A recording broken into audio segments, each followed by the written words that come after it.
আচ্ছা, আমরা তো ছোট থেকেই কত রাক্ষস খোক্কসের গল্প শুনে বড় হয়েছি।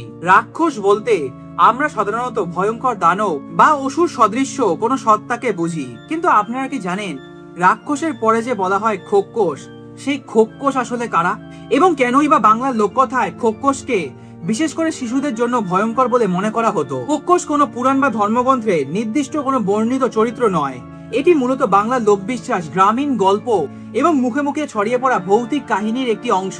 আগেকার দিনে গ্রামে যখন তাড়াতাড়ি সন্ধ্যেবেলায় সবাই ঘুমিয়ে পড়তো, তখন শিশুরা এত তাড়াতাড়ি ঘুমাতে চাইতো না। ফলে সেসব শিশুদের ভয় দেখানোর জন্য বলা হতো ঘুমিয়ে পড় তাড়াতাড়ি, না হলে জুজু অথবা খোক্কস নিয়ে যাবে। গ্রামের জঙ্গল, বাঁশঝাড়, পুকুর পাড় এবং নির্জন মাটির রাস্তাঘাট অন্ধকারে আচ্ছন্ন হয়ে থাকতো। তখন বিশেষ করে শিশুদের বাইরে যেতে নিষেধ করা হতো এবং এ সময় বয়স্করা শিশুদের ভয় দেখানোর জন্য এই খোক্কস চরিত্রটিকে ব্যবহার করত।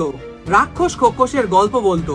লোককথায় খোক্কসকে সাধারণত নির্জন এবং অন্ধকার জায়গার সঙ্গে যুক্ত করে দেখা হতো, যেমন ঘন অন্ধকার বাঁশঝাড়, নির্জন পুকুর পাড়, পরিত্যক্ত বাড়ি। বিশ্বাস করা হতো দিনের আলো চলে যাওয়ার পর এই জায়গাগুলিতেই খোক্কসের আনাগোনা বাড়তো।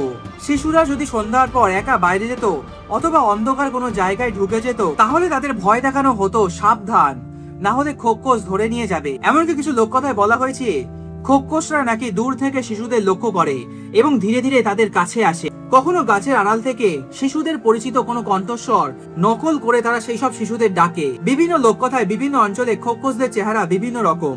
কেউ বলেন তারা অনেক ভয়ঙ্কর, কেউ বলেন তারা বিশাল অশরীরী সত্তা, আবার কেউ বলেন তাদের চোখ নেই।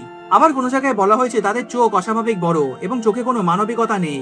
আবার অনেক সময় মানুষের রূপ ধারণ করে শিশুদের সামনে আসে। তবে এসব খোক্কসের গল্প মূলত লোককথা, কোনো প্রমাণিত ঘটনা নয়। অনেক সময় শিশুরা সন্ধ্যার পর যাতে একা একা বাড়ি থেকে বেরিয়ে যেতে না যায়, এই কারণে এই খোক্কসের গল্পগুলো গ্রামের বয়স্করা তাদের শোনাতো।